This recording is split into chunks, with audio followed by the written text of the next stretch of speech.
¿Qué tal? Buenas tardes, yo soy Julio César Ruiz, muchas gracias por estar con nosotros en este avance del proyecto del periodista libre, este avance, esta otra parte que se llama Los Tres Pies del Gato, que se trata de un proyecto en el que vamos a tratar temas importantes para la vida de la sociedad desde el punto de vista del análisis y de la filosofía.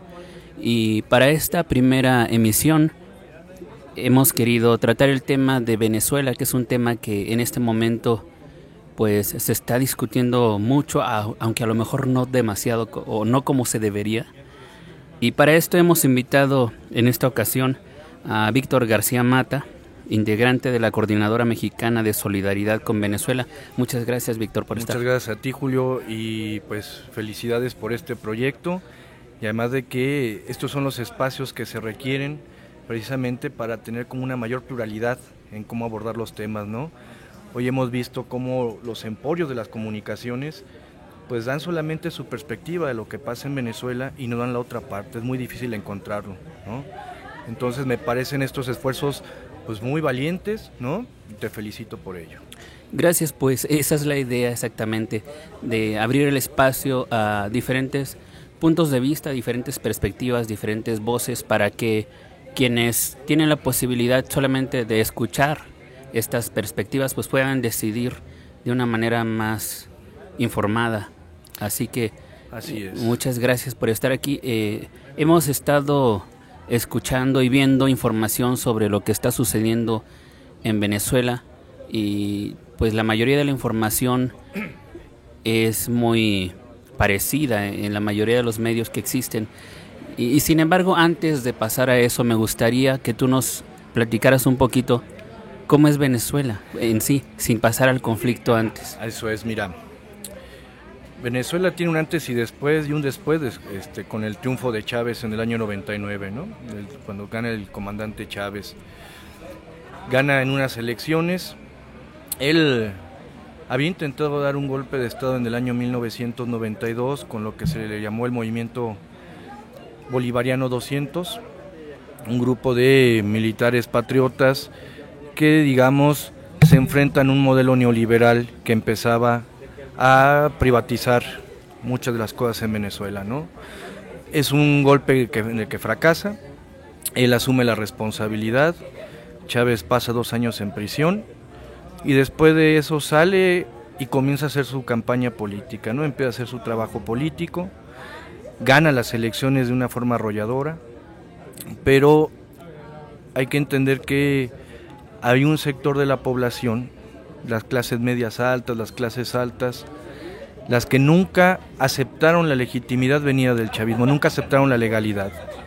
Cuando triunfa Chávez, inmediatamente llama a una asamblea constituyente, lo que da como resultado la Constitución del 99, la Constitución de la República Bolivariana de Venezuela, una constitución que la misma oposición se dedicó a rechazar.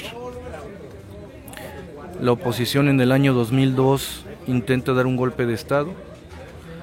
Pedro Carmona Estanga, un dirigente de cámaras empresariales, se asume como el presidente. Y es curioso porque los mismos rostros que participaron en el golpe del 2002 son las mismas personas, los mismos rostros que vemos hoy, también intentando derrocar un gobierno legítimamente electo, ¿no? Democráticamente electo. En el año 2002 intentan dar ese golpe, fracasan, la gente sale a las calles a defender el proyecto del chavismo, logran restituir el gobierno del presidente Chávez, pero hubo más intentos. Hubo un intento de boicoteo a la distribución del gas. Incluso hubo quienes se dedicaron a hacer este atentado contra las instalaciones petroleras de PDVSA. Hubo otros atentados a instalaciones eléctricas, ¿no? En el año 2012 explota una refinería, un atentado, ¿no? Entonces, realmente el gobierno bolivariano ha sido un gobierno que constantemente estuvo en el asedio, estuvo asediado. ¿Y por qué? ¿Por qué?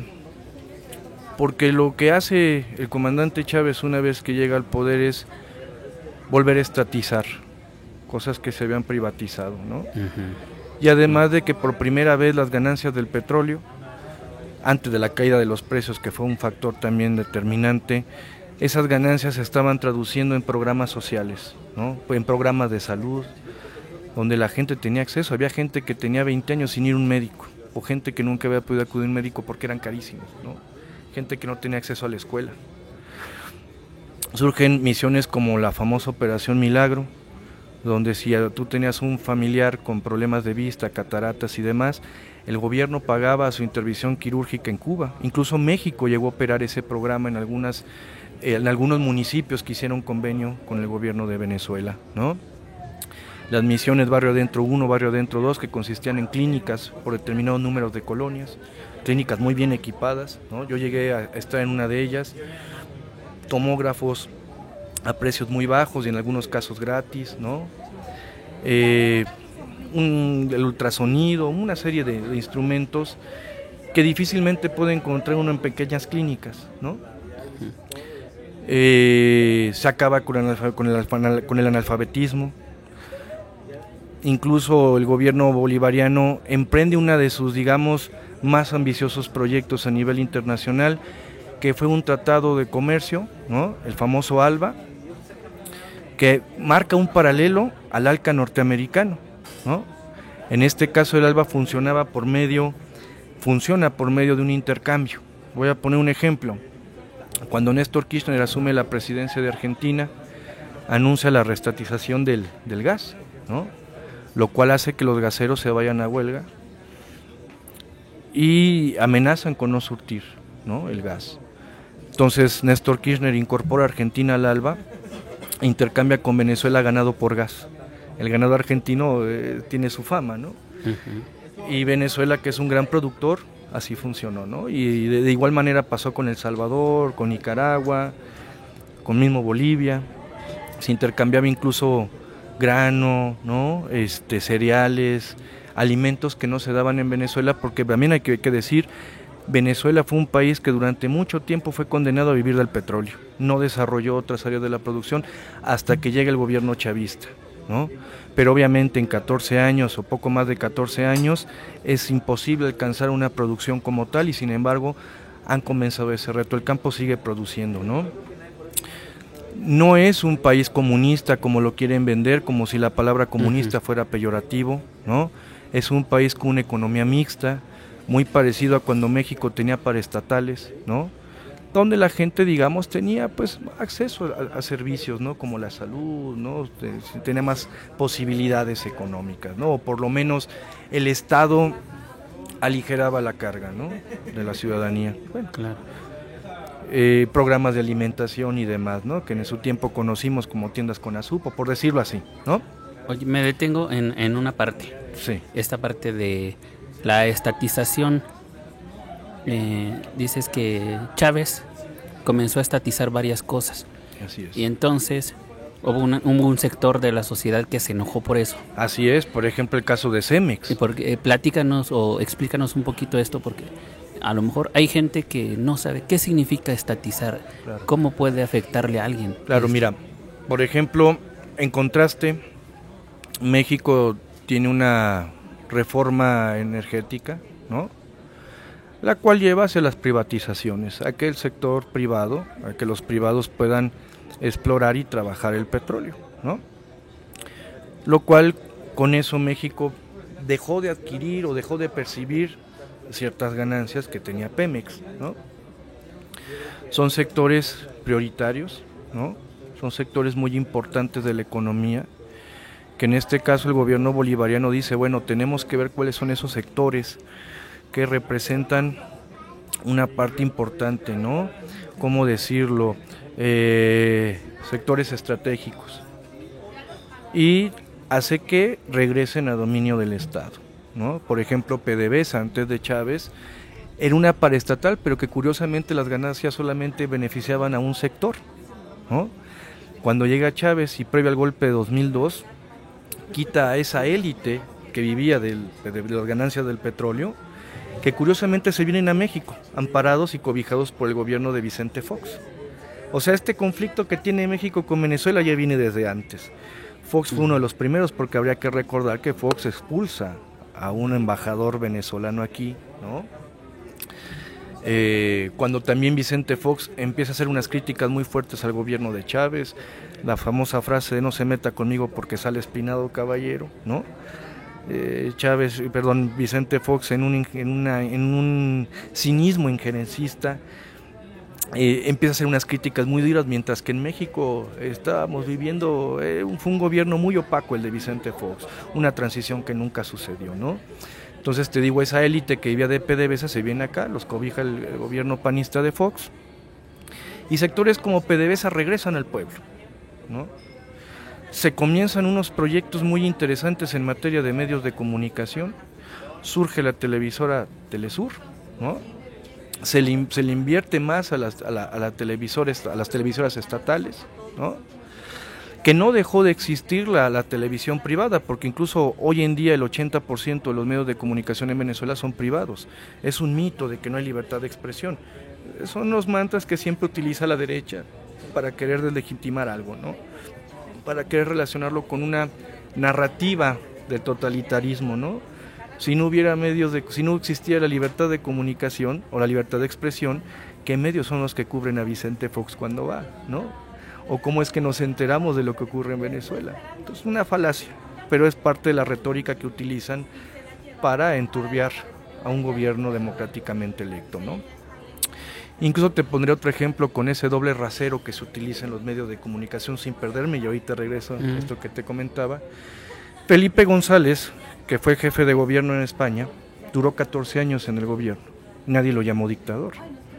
Chávez dura 14 años y nunca lo bajaron de ser un dictador. Ese es el doble rasero.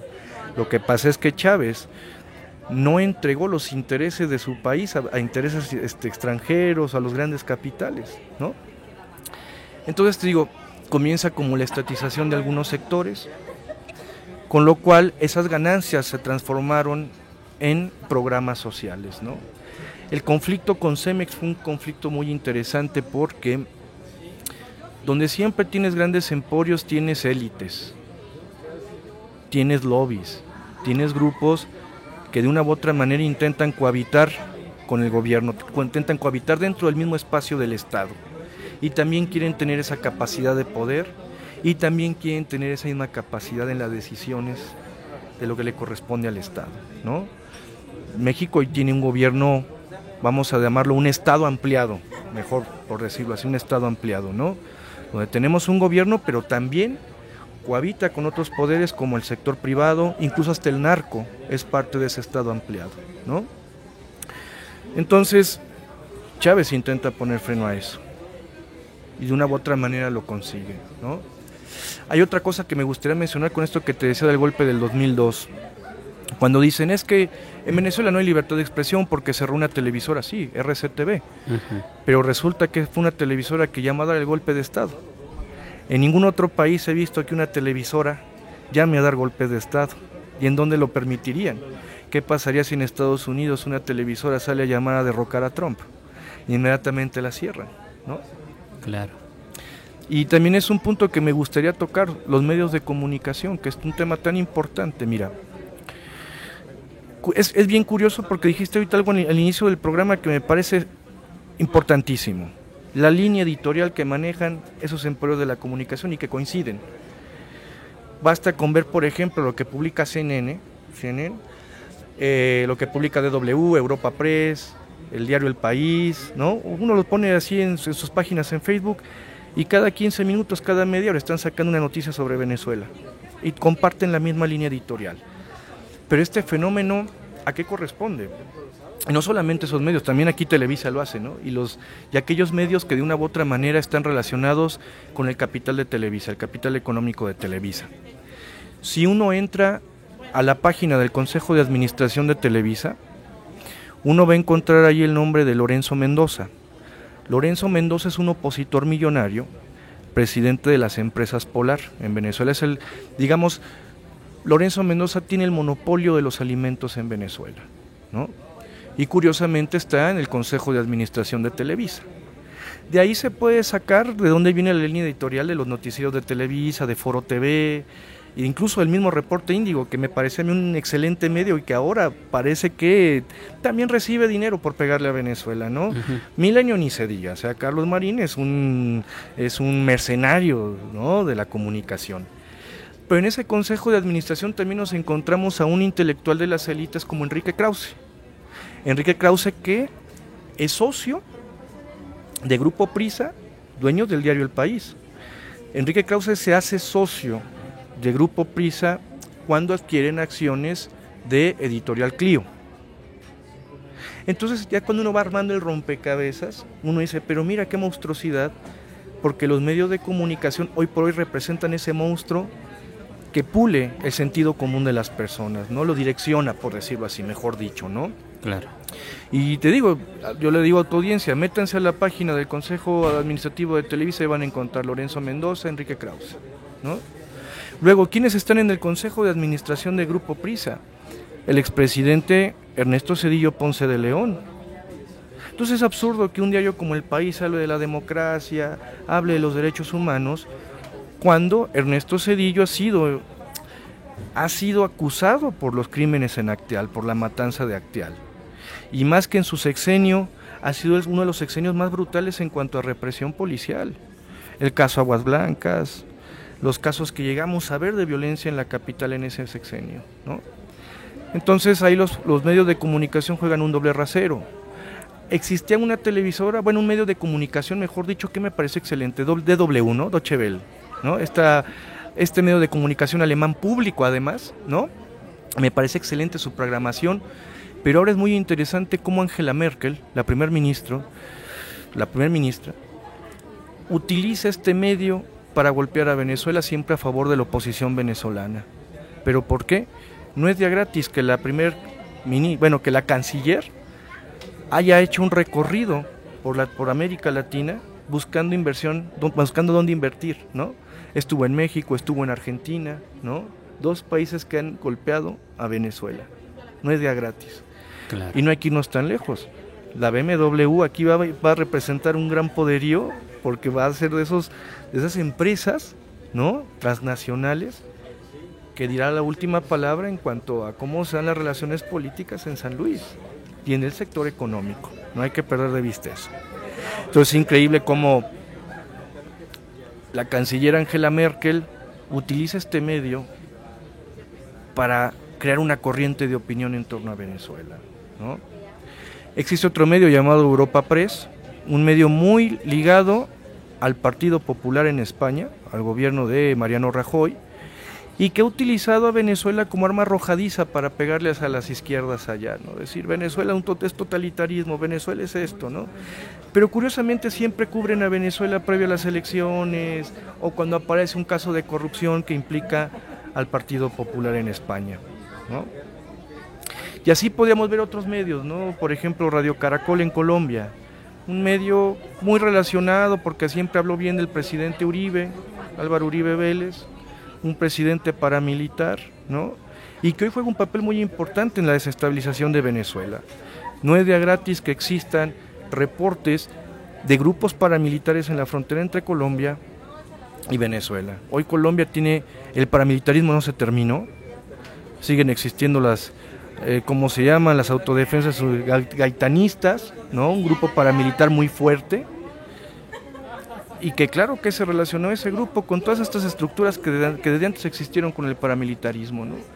Álvaro Uribe Vélez siempre fue un enemigo del chavismo, al grado de que siempre intentó ser un elemento desestabilizador y siempre apoyó a la oposición venezolana, ¿no?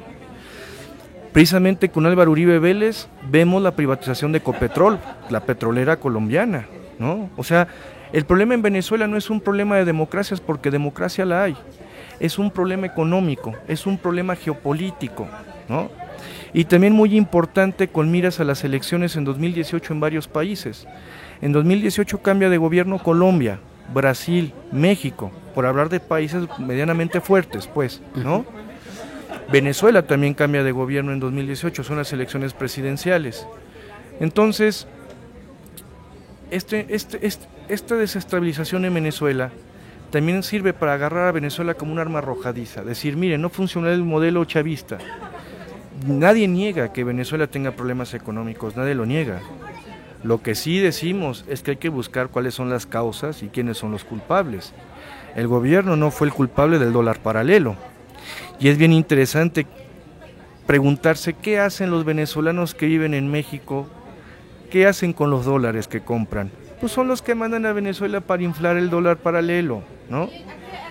El tráfico de productos venezolanos subsidiados es una realidad.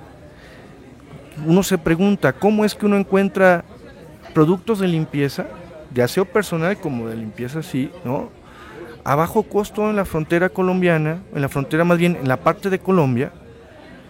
¿Cómo es posible que uno pueda encontrar los productos de Venezuela subsidiados?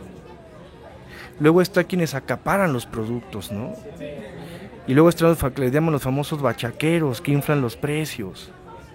Entonces la oposición ha hecho una gran operación de guerra económica para debilitar al gobierno. Curiosamente, después de la muerte de Chávez, qué casualidad que llegan todos los males, ¿no? Más bien quisieron aprovechar la debilidad de un gobierno, porque ahí también hay que decir, Maduro no es Chávez, ¿no? Quisieron aprovechar la debilidad, pero les ha fallado. La misma violencia de la oposición ha hecho que se les convierta en un boomerang. Y hemos visto escenas terribles hablando de la violencia de la oposición, ¿no? Está el caso de Orlando Figuera, un chico de 21 años al que le prenden fuego por su apariencia chavista en una marcha. Un chico que venía regresando del trabajo, pero por sus rasgos mulatos y por traer una playera roja, me parece, dicen es un infiltrado y le prenden fuego, después de que lo han apuñalado. Entonces, si esa es la oposición venezolana, pues es una pandilla de delincuentes, ¿no? Van 29 personas a las que les prenden fuego. La oposición venezolana dice que marcha pacíficamente, pero las escenas que hemos visto es cómo queman camiones, cómo queman escuelas, cómo atacan hospitales. Pero te digo, la violencia siempre fue algo característico de la oposición desde el golpe de 2002. En 2014, es más, en 2013, cuando muere Chávez, como ahí la contienda fue entre Maduro y Enrique Capriles, ¿no?, otro líder opositor, ellos no reconocen el triunfo de Maduro y llaman a las calles, ¿no? Esa noche hubo 11 muertos, fueron y quemaron instalaciones, ¿no?, edificios del Partido Socialista Unido de Venezuela, ¿no? Mueren 11 personas.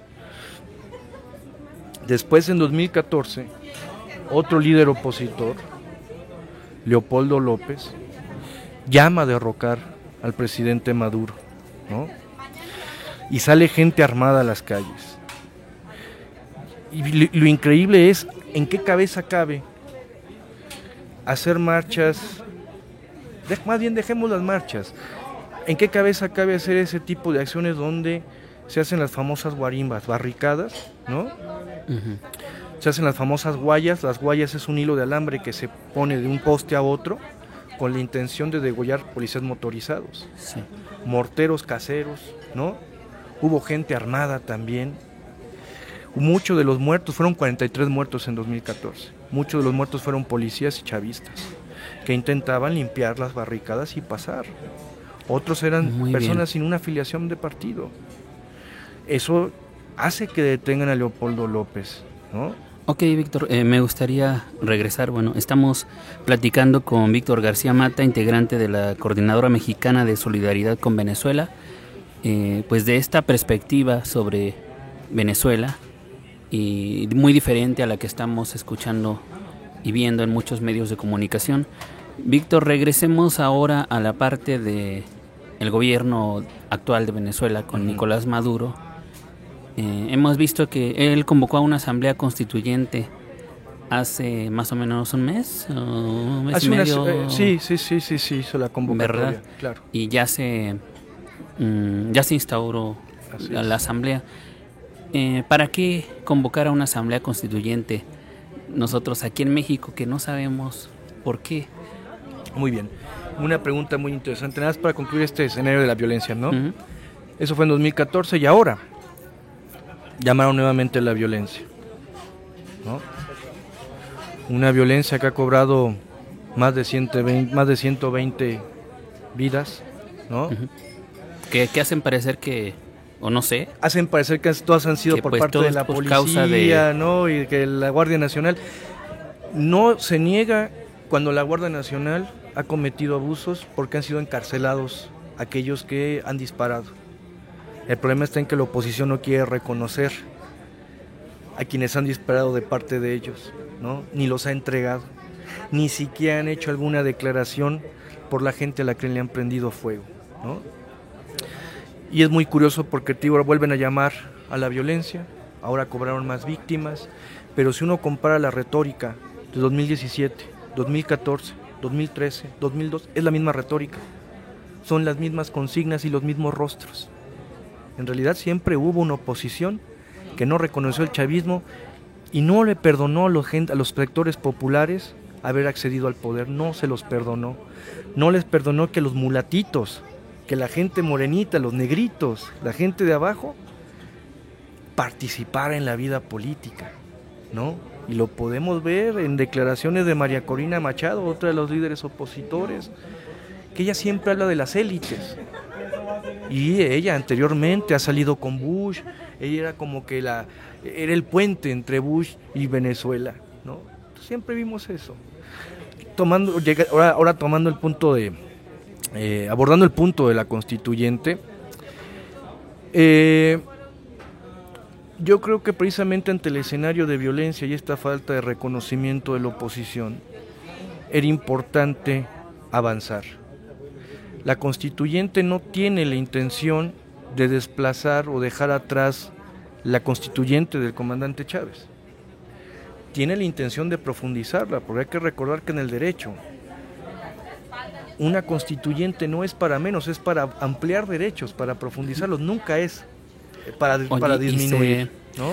Se habla de que es una constituyente ilegal o una constituyente... No es una constituyente ilegal porque, mira, está fundamentada, incluso aquí traigo mi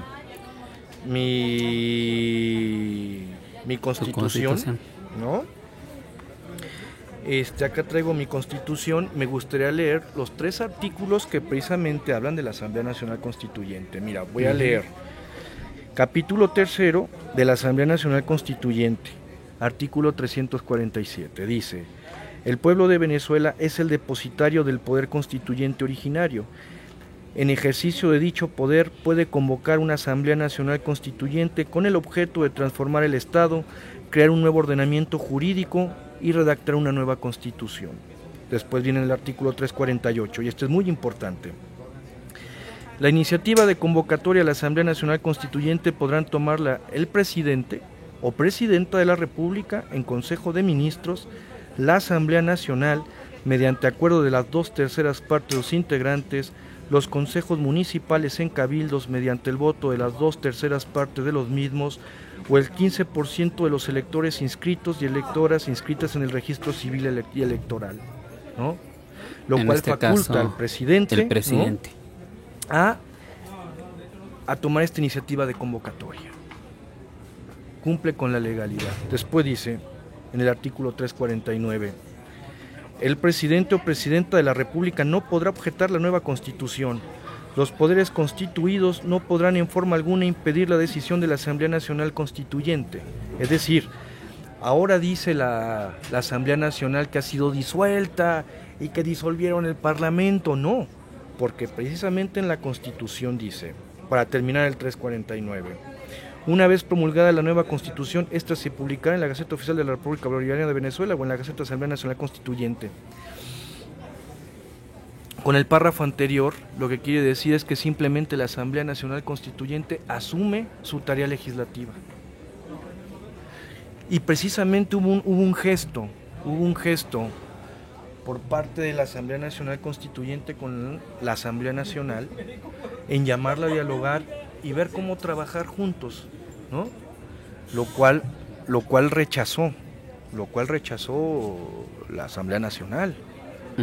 No se presentaron al diálogo. Oye, y la mayoría de la gente que no estaba de acuerdo con eso, inclusive en diferentes países, aquí en México, aquí en San Luis incluido, tocas un muy buen venezolanos punto. Que estaban en ese acuerdo que decían que la constituyente no va. Tocas un muy buen punto y este es un ejemplo sobre la democracia. La oposición llama a un plebiscito, donde con cajas de cartón y sin un órgano que diera certeza, anuncia que sacan poco más de 7 millones. Al día siguiente queman los libros de registro. Es imposible saber cuánta gente participó, ¿no? Estamos hablando de un padrón de 21 millones de electores. La tercera parte, la escasa tercera parte, ¿no? Las elecciones por la constituyente saca 8 millones, poco más de 8 millones. En realidad las elecciones en Venezuela han ido en ese tenor, ¿no? No hay nada de qué sorprendernos, no hay nada así. Además de que el factor de la violencia ha sido algo que también le ha restado a la oposición. La oposición no quiso participar y están en su derecho. Uh-huh. Curiosamente aquí lo interesante, y que es como la reflexión sobre la democracia, el gobierno no impidió que hicieran su plebiscito. La oposición sí amenazó en hacer un montón de cosas para que no se llevara a cabo la votación para la constituyente, ¿no? Llamaron a un paro de 48 horas que fracasaron. Llamaron ese día de la constituyente a concentrarse y solamente se concentraron en el este de Caracas, que son las zonas adineradas. Entonces ese es un ejemplo de quiénes son los demócratas, ¿no? Ahora, Oye, a ver, sí, con lo que decía de adelante. los países. Curiosamente México olvidó su tradición en materia de relaciones exteriores, en materia de relaciones exteriores, la doctrina Estrada. Uh-huh. Pero eso lo vimos desde el foxismo, Fox, Calderón, ahora con Peña. Se pasaron, como dicen literalmente, por el arco de triunfo de la doctrina Estrada, que ha sido la mayor aportación de México al derecho internacional. ¿Cuáles son los dos pilares de la doctrina Estrada? La neutralidad, la no intervención, ¿no? Uh-huh. la libre autodeterminación de los pueblos, ¿no? Claro. Lo que siempre había caracterizado a México en los conflictos internacionales, abogar siempre por el diálogo, siempre por la paz. Pero viene un canciller que además dice que es aprendiz, que en su papel en Hacienda fue un fiasco. Viene hablando por las y los mexicanos.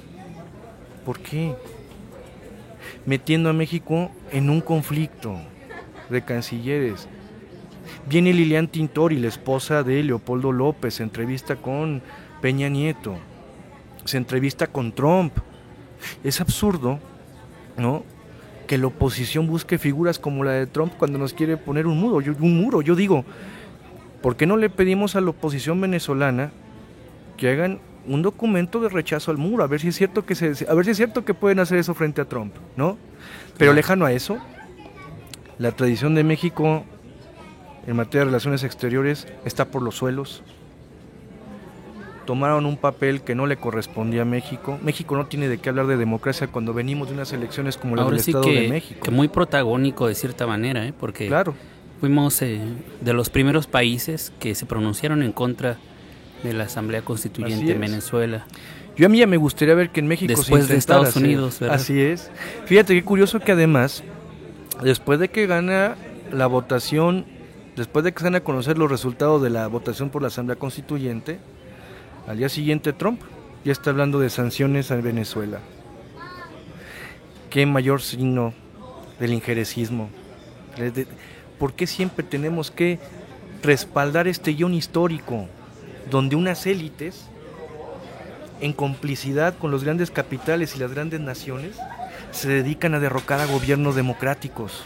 Oye, es histórico. Y en este mismo sentido, si la mayoría de la gente, o mucha gente, sí piensa que Venezuela es el infierno, que están sucediendo cosas muy malas allá, que hay una dictadura, y que incluso podrían pensar que como que tú eres un idealista o amas a Venezuela o algo parecido, el régimen de Maduro, ¿no? Exactamente. El régimen castrochavista. Entonces, desde un punto de vista, todo estas expresiones de varios países, creo son más de 12, 13 países. ¿Pero qué países son? Bueno, ¿no? pues sí, eso sí, es lo interesante. A eso es a lo que voy. Ajá. Sí, todos esos países se han pronunciado en contra y también pues muchas organizaciones y la gente dirá, entonces, ¿es verdad o no es verdad? ¿O se están ensañando contra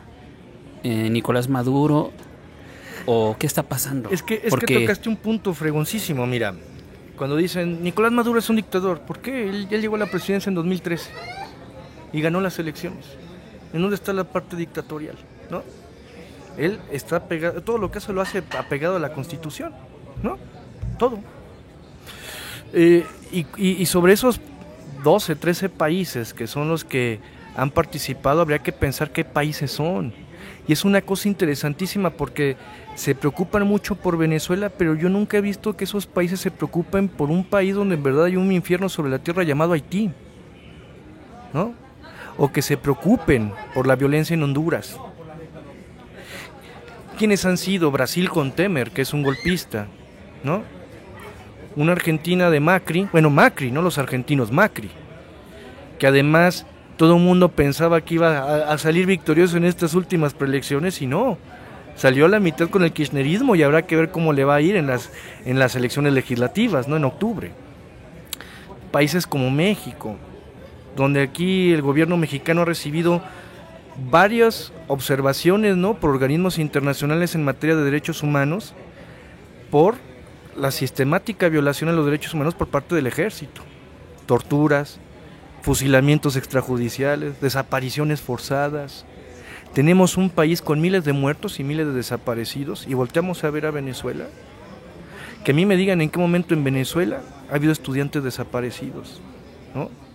Y más chistoso aún, cuando dicen, es que en Venezuela se muere la gente de hambre, que me citen un solo caso donde hay alguien que literalmente ya ha muerto de hambre. En México sí, en 2016 tuvimos 2 casos terribles en Sinaloa, una niña de 10 años y una niña de 1 año, que literalmente murieron de hambre, ¿no? México es uno de los países más desiguales, donde la riqueza se concentra en el 1%, ¿no? Entonces, México no tiene nada de qué hablar. Más bien México lo que está haciendo es que se está poniendo de tapete para que pasen las políticas comerciales de Estados Unidos hacia allá. No es de a gratis que hablen de los nexos que tiene Videgaray con el yerno de Trump, ¿no? Bueno, no es de a gratis. Es muy sabido totalmente. Colombia es el único país que tiene casos en la Corte Internacional de la Haya, en la Corte Penal Internacional de la Haya, por los crímenes de los paramilitares, crímenes que no han sido resueltos, donde todavía existe el paramilitarismo y controla grandes zonas. Santos no es el mejor modelo de presidente para hablar de derechos humanos y de democracia. Hoy por hoy las encuestas se están poniendo un tanto hacia la victoria a Petro, ¿no? Un candidato de izquierda.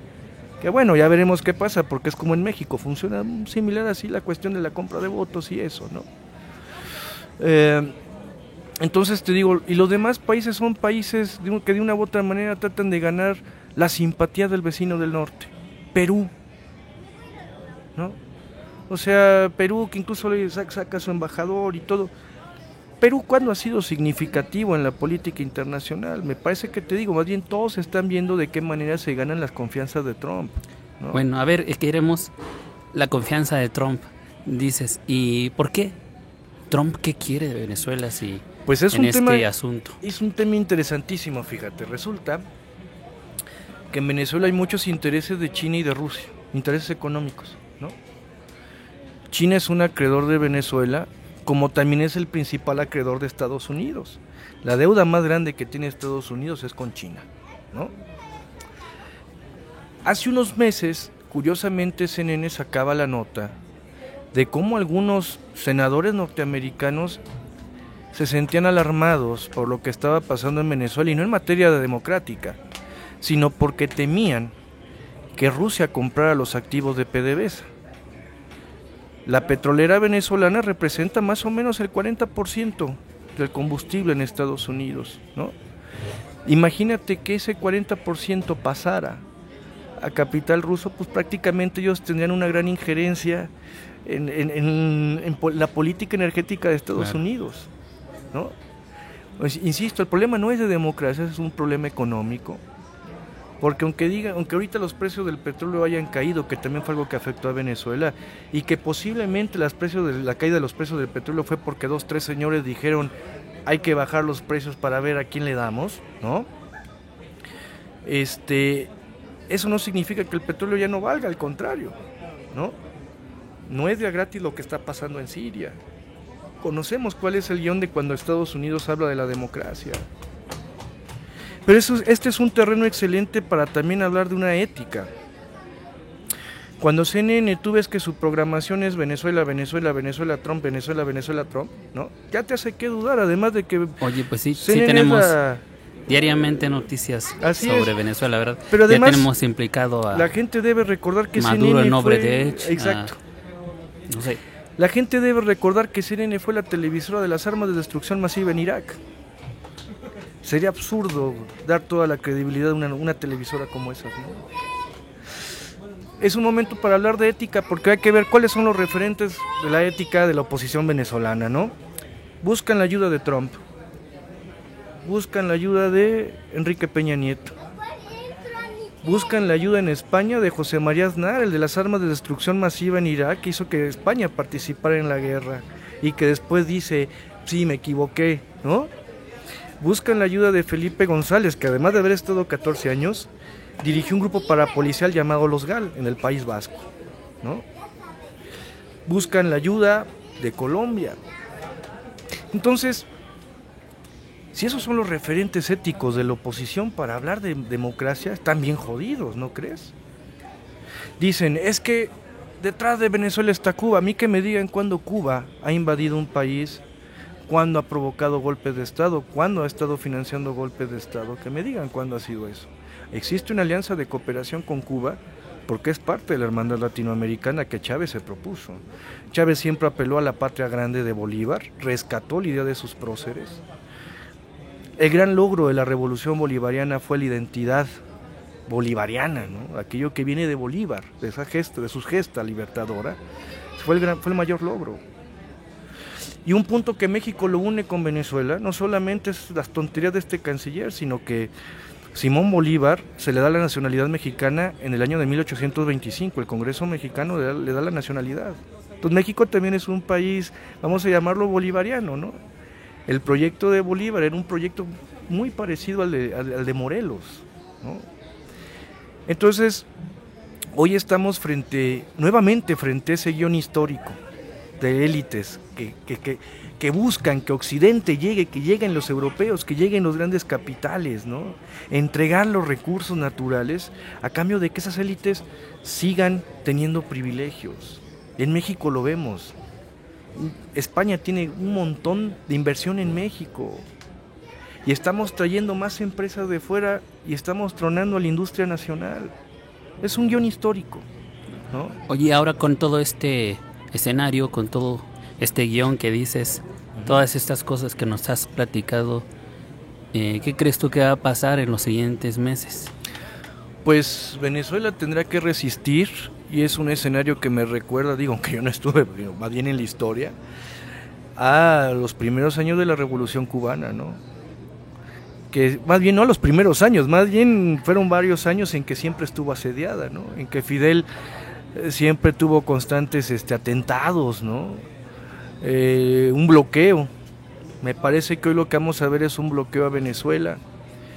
Me parece, pero que también eso abre otra puerta, ¿no? Recientemente China ha declarado que cualquier intención belicista sobre Venezuela será mal vista por ellos, ¿no? Sí. Igual en el caso de Rusia. Que Donald Trump ya ha hecho ahí algunos asomos de eso, ¿no? Dejando como una opción la intervención militar. Así es, ¿no? Venezuela tendrá que resistir, va a haber elecciones, ¿no? De hecho, precisamente la oposición decía que no había democracia, pero desde hace unos meses ya hay una ruta electoral. En diciembre son las elecciones regionales y posteriormente en el 18 vendrán las presidenciales, ¿no? Como lo marca la Constitución. Pero la oposición es la que nunca se ha sentado al diálogo, nunca se ha sentado a hablar. Ha habido intentos en algún momento, pero por algunos sectores de la oposición, porque también la oposición está dividida, ¿no? Acción Democrática cuyo presidente del partido, bueno, secretario general del partido es Ramos Ayub. Él dijo y sí reconoció el proceso electoral, ¿no?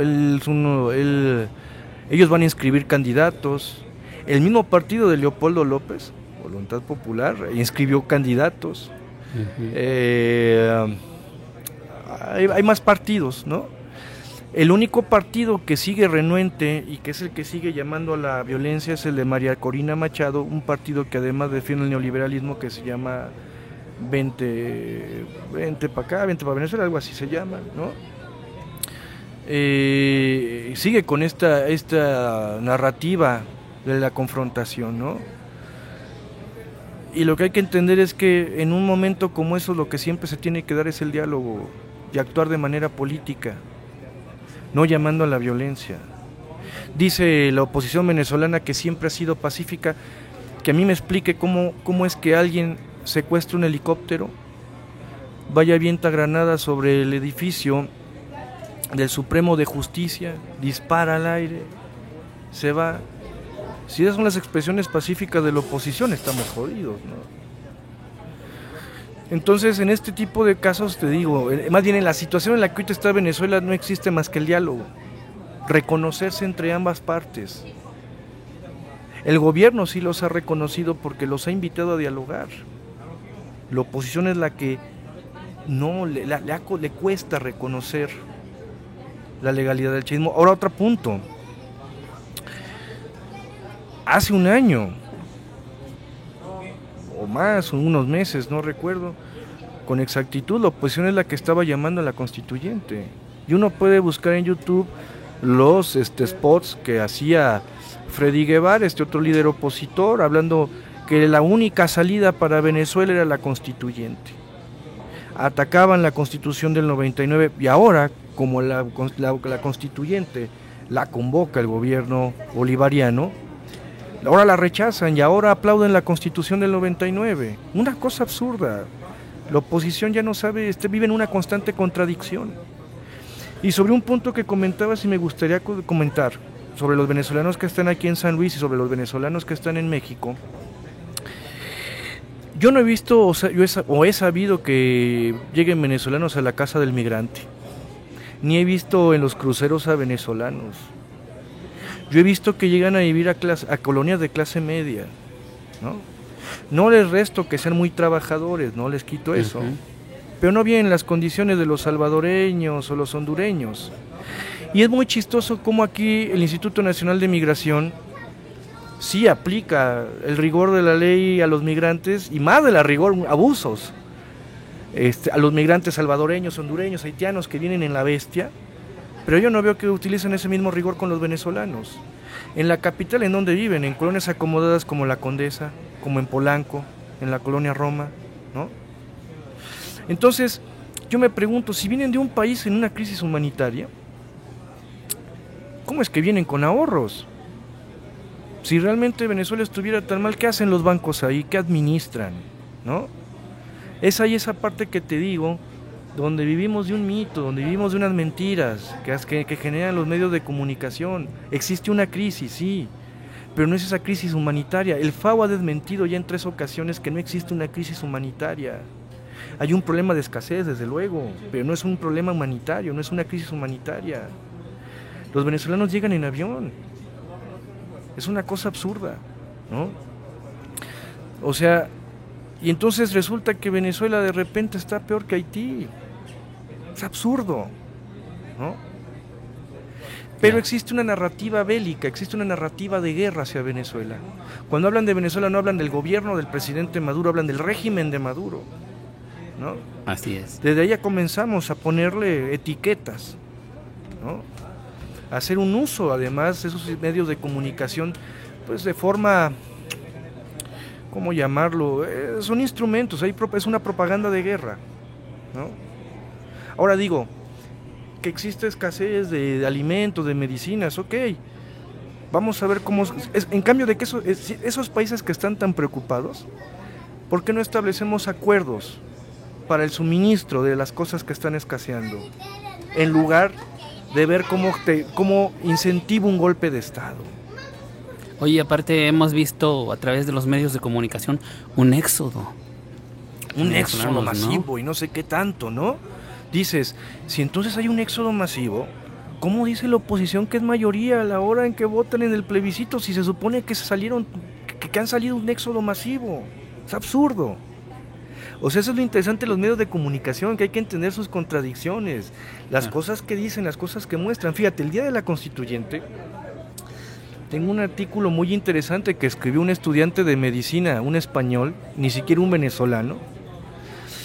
No recuerdo ahorita el nombre del chico, en su blog, un blog particular, donde dice, bueno, es que era tristísimo ver que los medios de comunicación internacionales, en lugar de cubrir la votación masiva, se fue al este de Caracas a buscar donde había enfrentamientos. Uh-huh. Y que eran lugares muy focalizados. El este de Caracas son las zonas adineradas. Las marchas, las manifestaciones que vemos se dan en el este de Caracas. Y si te fijas, vemos grandes espectaculares de marcas de ropa. Eso quiere decir que hay gente que la consume. Hay que ver las imágenes para ver jovencitos con playeras Nike, gorras Vans. Aquí cuando vemos eso con los campesinos o los estudiantes de las normales que salen a protestar. En realidad ahí es la rebelión de unos ricos que no aceptan perder ciertos privilegios. Esa es la verdad. ¿Cómo te puedes quejar de que exista educación pública? Que existe educación para todos. ¿Cómo te puedes quejar de esas cosas? Más bien que es un discurso de las élites. Pero además también hay otra cosa bien chistosa. Y hay una serie de gente, por ejemplo, hay un español, Ochoterena, se apellida Ochoterena, que desde su página en Facebook ha estado como publicando la vida cotidiana en Venezuela y no tiene nada que ver con los medios. Un día se fue a recorrer el este de Caracas y dice, caray, ¿dónde está la escasez? Aquí hay vinos, aquí hay licorerías, aquí es donde venden jamón de importación, bla, bla, bla, bla, bla. En esas zonas parece que la escasez no pegó, ¿no? Entonces te digo, es el doble rasero al que los medios de comunicación nos están así metiendo. ¿Queremos criticar dictaduras? Mira, está la de Arabia Saudí. Y esa sí es una verdadera dictadura. ¿Queremos hablar de crisis humanitarias? Voltemos a ver Haití, voltemos a ver Yemen, un país invadido ahora por Arabia Saudí, ¿no? Donde estamos viendo crímenes de guerra.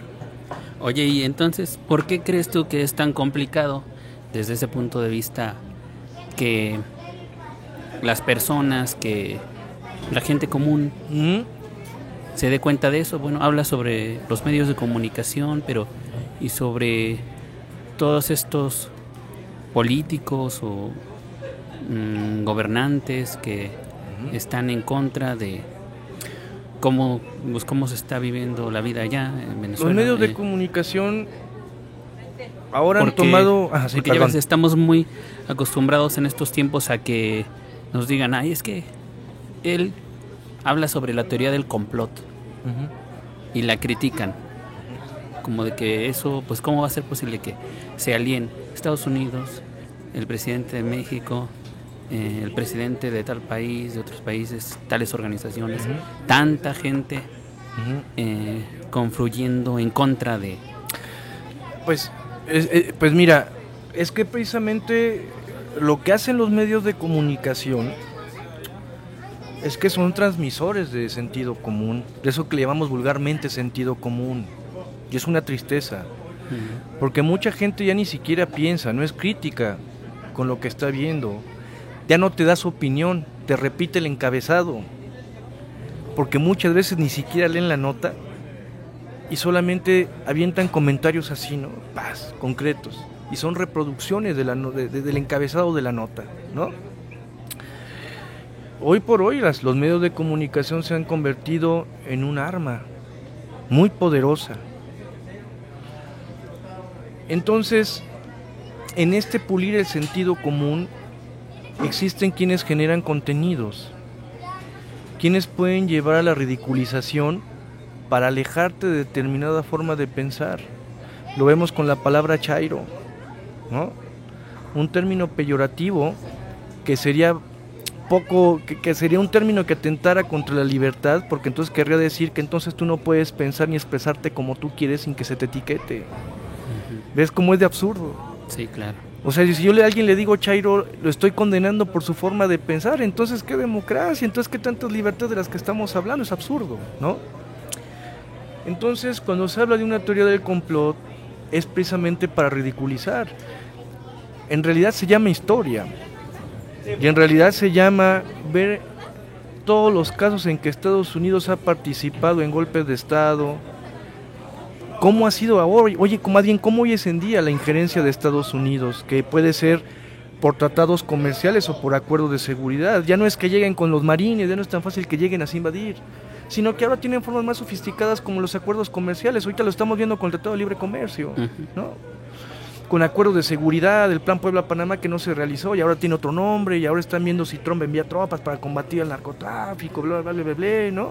Son formas de injerencia más sofisticadas. Entonces, si la gente asume lo que dicen los medios de comunicación, es porque la gente quiere evitar pensar. Le da flojera pensar, le da flojera contrastar las noticias, le da flojera contrastar los contenidos o buscar otras fuentes, ¿no?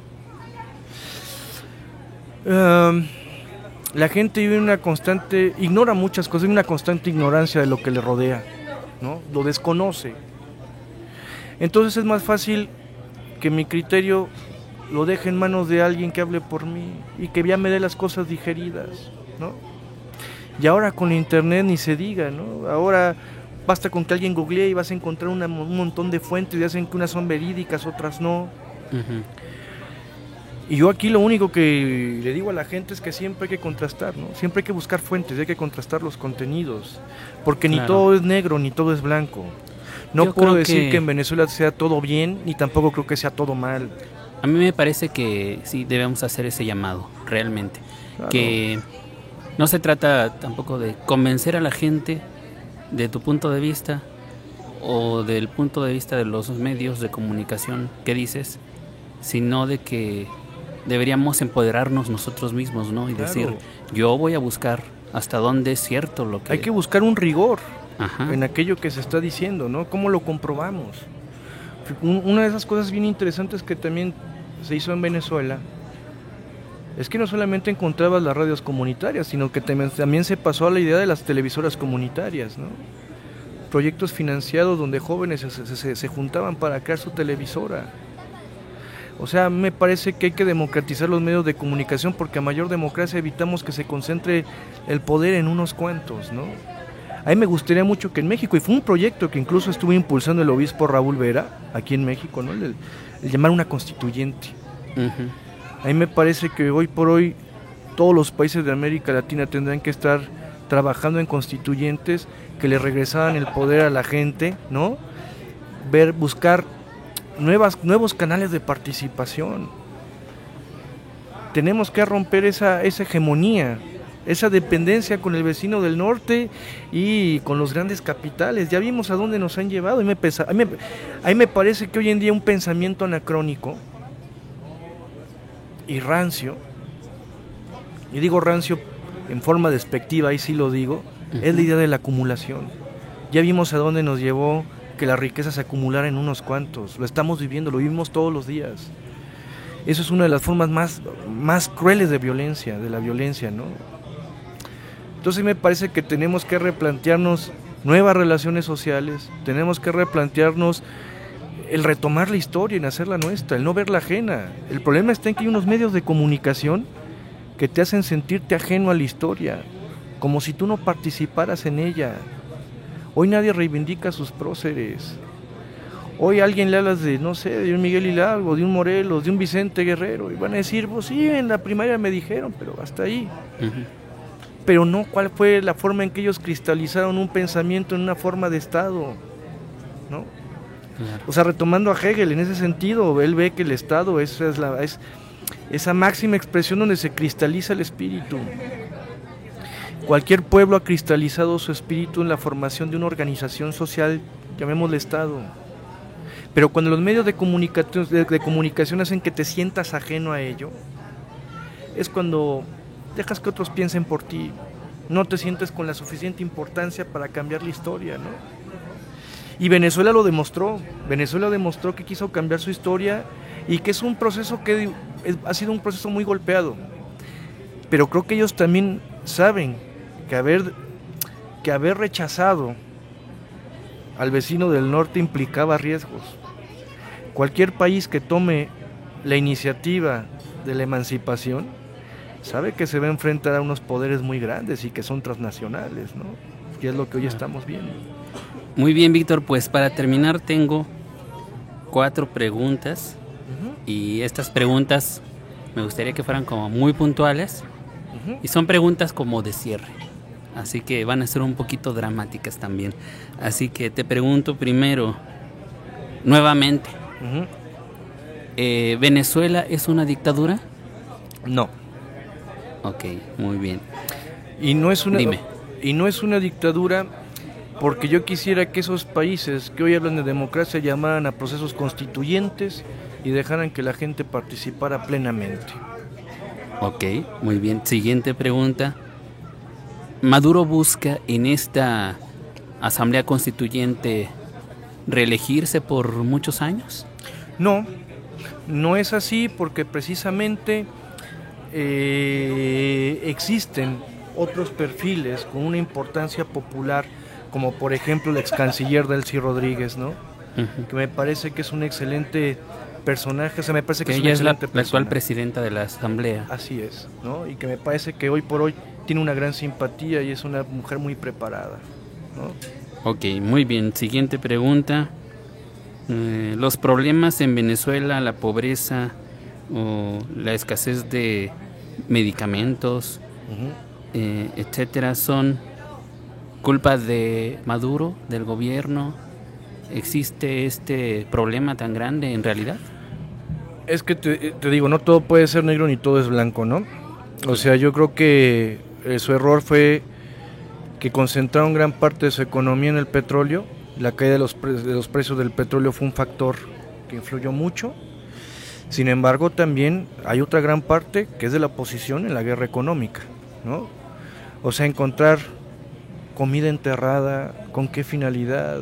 Encontrar costales de harina así encerrados. Por ejemplo, México tenemos una cultura alimenticia de la tortilla, ¿no? Imagínate que de repente la masa fuera, o los costales para hacer la masa, hubiera gente que los estuviera acaparando y no hubiera tortilla, eso elevaría el costo, ¿no? Y eso está parte de la dieta de los mexicanos. Entonces, digo, no todo es negro, no todo es blanco. Hay una oposición que ha sido parte de la guerra económica y un gobierno que no ha podido satisfacer todas esas necesidades, porque también hay una empresa como La Polar que sigue controlando una gran parte del mercado de alimentos.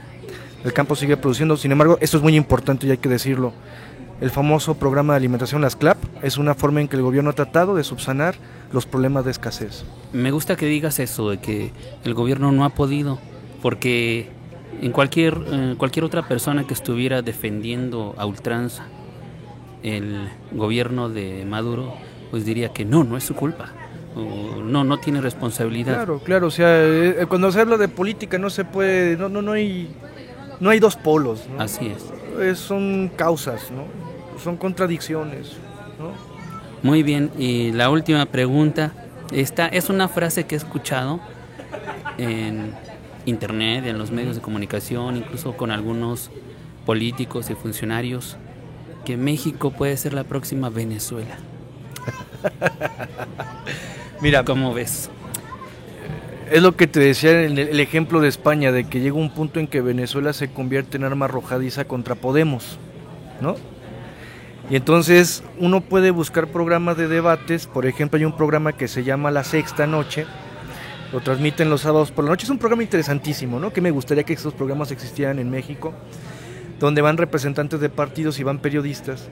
Entonces, siempre que va el de Podemos, siempre hay unos periodistas que son como favorables a la derecha española, y no hay programa en que no saquen a Venezuela. Entonces, Venezuela se ha convertido en esa arma arrojadiza. Y en México, ¿cómo se va a emplear? Ya lo vimos. Se va a emplear contra López Obrador, pero aquí quiero decir algo, y esto creo que es muy importante. Sí. Y es importantísimo.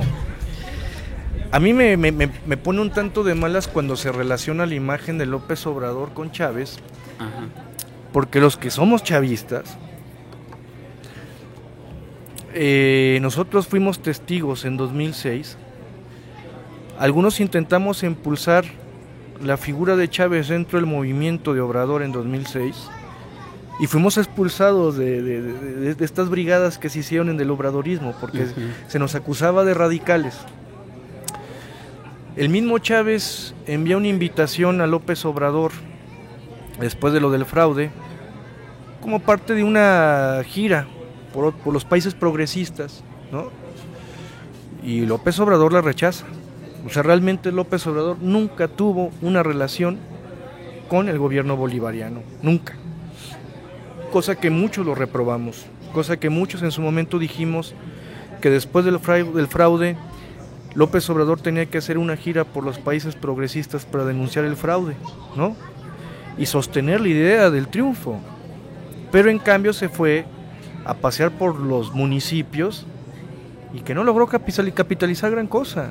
Yo no soy obradorista, ¿no? Y lo puedo decir, y por eso cuando a mí alguien me dice que la supuesta relación de Maduro con López Obrador o Chávez con López Obrador, digo, en realidad es que son ignorantes, porque no saben esta parte. De hecho, se le ha ligado estos días, estos meses, porque no decían nada al respecto.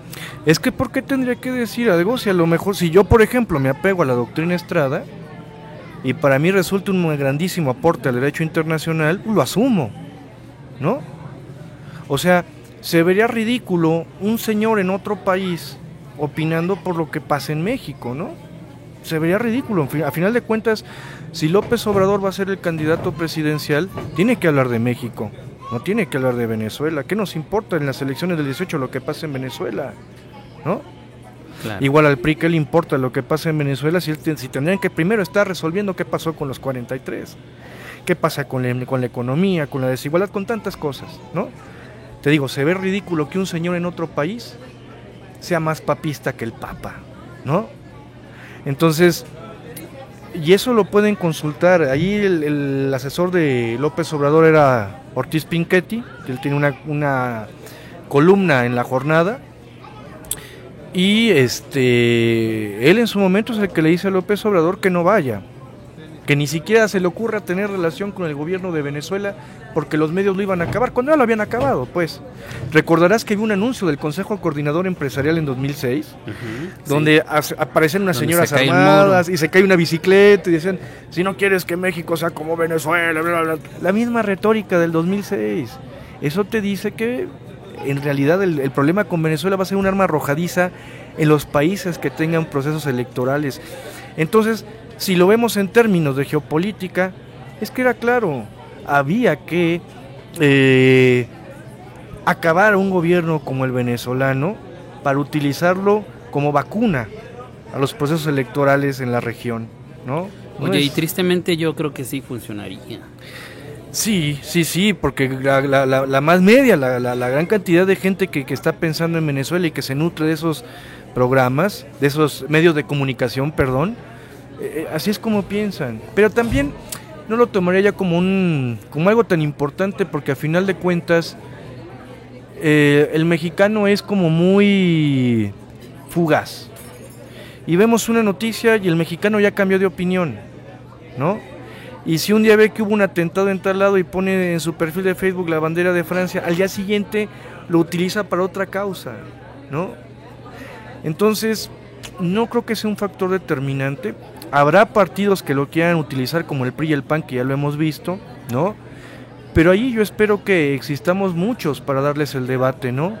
Es decir, señores, ¿para qué vamos a hablar de lo que ocurre a miles de kilómetros si tenemos un país como México, donde en la Sierra de Guerrero hay gente que muere de hambre, hay gente que vive en extrema pobreza, 55 millones de personas en pobreza? ¿Para qué hablamos de miles de kilómetros, no? O sea, a lo mejor en Venezuela me podrán decir es que hay escasez. Sí, pero en México hay gente que no puede comprar, lo que para el caso es lo mismo, ¿no? Entonces, ¿para qué vamos tan lejos? Primero resolvamos lo de la casa, ¿no? Como la escena Videgaray, ¿no? Candil de la calle, oscuridad de la casa. Así pasa. Claro, muy bien, pues estamos llegando al final. Muchas gracias, Víctor, por compartirnos esta perspectiva, esta información muy contrastante con lo que vemos comúnmente, y también decirle a quienes nos escuchan que pues hagan este ejercicio de estar buscando la información de diferentes fuentes, estarla contrastando, como decíamos. Miren, pueden buscar las noticias en este sentido de Telesur, ¿no? Rebelión.org, ¿no? Hay unos excelentes articulistas, ¿no? Desinformémonos. Buscar como esas páginas de esfuerzos de personas que tratan de darle otra perspectiva a las cosas, ¿no? Yo te agradezco mucho este espacio, espero que haya sido una plática rica, interesante, ¿no? Y sobre todo yo invito a que la gente reflexione, ¿no? La libertad de expresión, como es el expresidente de Ecuador, Rafael Correa, comienza con el dueño de la imprenta. Él decide lo que se publica y lo que no, ¿no? Claro, pues ahí queda la reflexión. Muchas gracias a ustedes por escucharnos también, y pues si alguien quiere también a lo mejor reclamarte, ¿dónde puede hacerlo o decirte algo al respecto? Pues me pueden buscar, o hacerte una pregunta. Me pueden buscar en mi Facebook, ahí estoy como Víctor García-Mata González, ¿no? Me pueden enviar invitación, ahí estoy abierto, ¿no? Y con gusto debatimos y si me invitan a un debate, ahí estaremos, ¿no? Muy bien, pues muchas gracias, Víctor. Gracias. Y gracias a ustedes. Este es Los Tres Pies del Gato. Muchas gracias. Nos escuchamos la próxima.